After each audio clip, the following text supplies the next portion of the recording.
Yeah, boxing aficionado. What's up? What's going on? Hey, yo, check this out. I like to expound upon, I'd like to discuss the arrival of none other than Joyce, aka the Juggernaut. Let me tell you something. First time I saw Joyce in a ring, or rather on a screen, I was actually scouting Oleksandr Usyk, right? And that's the irony of this. So I was looking for video on Usyk when Usyk was making his debut, making his first forages into the United States. I wanted to know more about Usyk and why the buzz was so big around Usyk. So I saw video of him fighting Joyce, and I guess it's some kind of tournament. It had World Championship of Boxing, some weird thing. It was neither pro or amateur per se. Anyway, he was in the ring with Joyce. And it was a tough fight. Joyce looked explicitly slow and plodding. And Usyk outboxed him, but I wouldn't say he dominated him by any stretch of the imagination. He didn't stop him, didn't drop him. Joyce looked like he was just a bit overmatched in terms of speed and technique. That was some 6-7 years ago, I would say, that I saw the video. And so, my, how time has flown,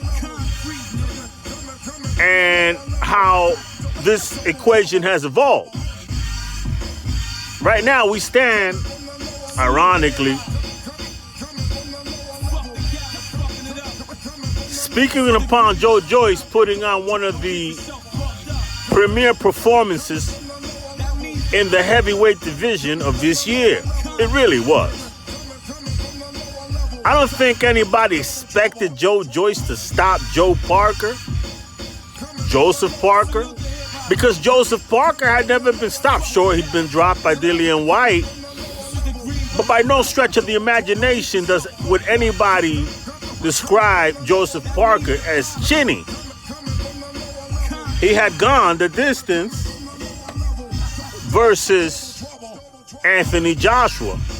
And by the way, his performance against Anthony Joshua was marred by a horrible job of refereeing on the part of the Italian referee that Eddie Hearn put in the ring to oversee that match.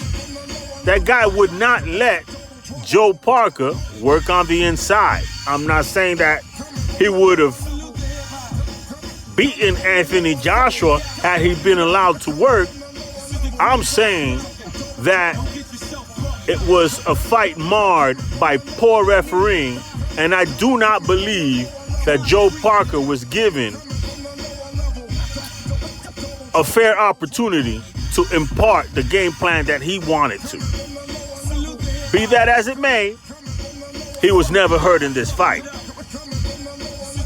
Boring fight. Terrible fight. One of the worst fights of that year, quite frankly. Anyways,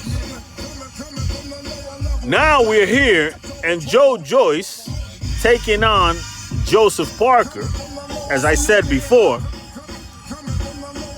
I heard no predictions on that fight. Everybody liked the fight, but I didn't hear one person thinking that Joyce was going to be able to stop Joseph Parker.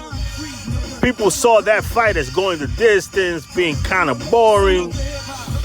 but that Joe Joyce would probably get the decision on a Frank Warren card. Nobody knew. Nobody could have imagined that Joe Joyce was going to put on that kind of performance.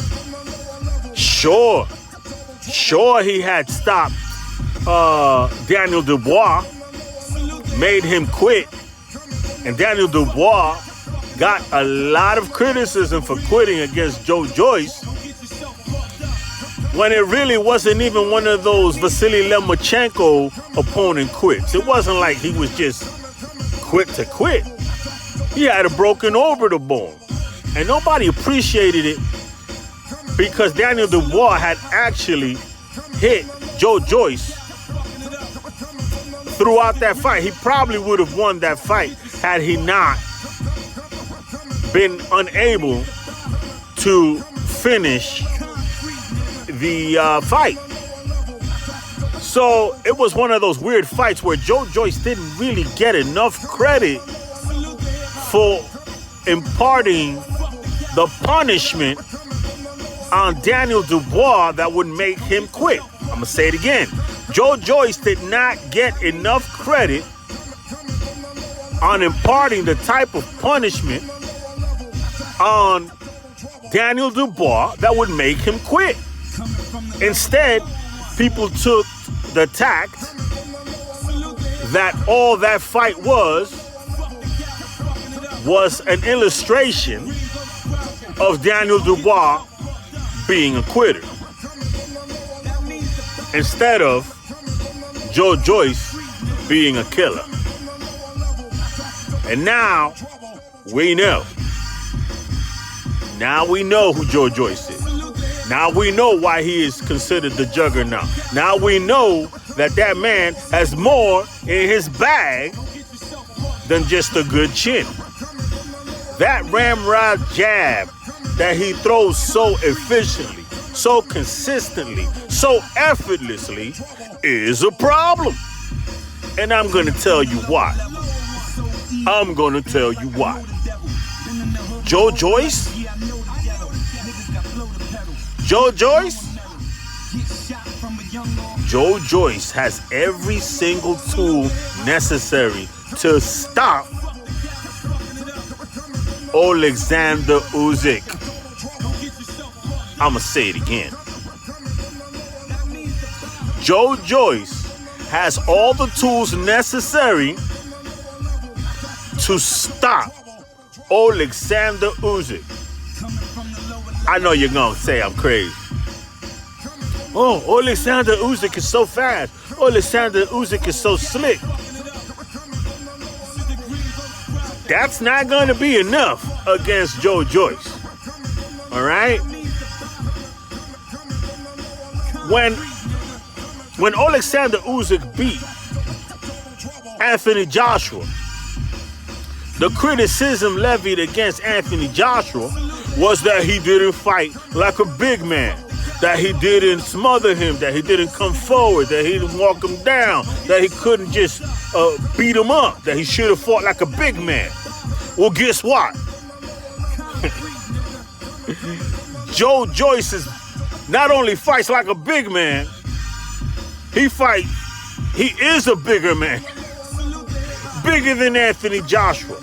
And he has all the requisites that Anthony Joshua lacked to defeat an Oleksandr Usyk. Let's face it, Anthony Joshua overthinks things. Anthony Joshua doesn't trust his chin. Anthony Joshua doesn't like getting hit. He reacts funny to getting hit. You compare that to how Joe Joyce reacts to getting hit. You compare that to Joe Joyce's chin.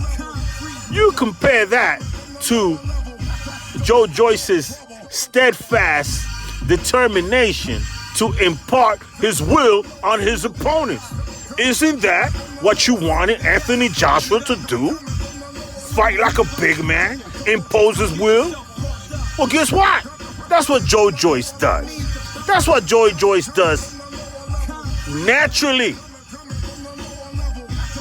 You understand me? Did you hear me? And let me tell you something. Oleksandr Usyk and Igor Klima's people would not want the WBO to enforce that mandatory. They would not. That's one of the reasons why Fury is in the driver's seat in any negotiations with Oleksandr Usyk. And I know it's a 50-50 split already. What I'm saying is this, that Oleksandr Usyk will wait for Tyson Fury to do whatever he needs to do. Because the alternative is to fight Joyce. Now, don't get this twisted. All this Oleksandr Usyk, he wants to fight Deontay Wilder, Jazz, and all that. No. The minute that the WBO has any inkling that Oleksandr Usyk is going to fight anybody not named Tyson Fury, they will enforce their mandatory on Oleksandr Usyk. And they're up. And that means Joyce. Believe me, I'm not wishing that. I want to see the Usyk Fury fight. I think it'll happen sometime next year. What I'm saying is this. Don't sleep on Joyce. Don't sleep on the position that Frank Warren is in by having Joyce. Don't get it twisted, because it does affect the Tyson Fury negotiations and whether or not he will unify for undisputed against Usyk whenever that he gets around to it. It'll happen because Oleksandr Usyk wouldn't want to see Joyce. That's not the Joyce that he saw 7 years ago. That's a different Joyce. That's a different a more skilled Joyce, a more determined Joyce, a Joyce with Ismael Salas in his corner that's bringing some Cuban know-how to his technique. And it is what it is. If you're Oleksandr Usyk and you're Igor Klima, that's on the back of your mind. It is what it is, and it ain't what it ain't. This is Next Level Boxing Talk, baby. God bless. I'm out.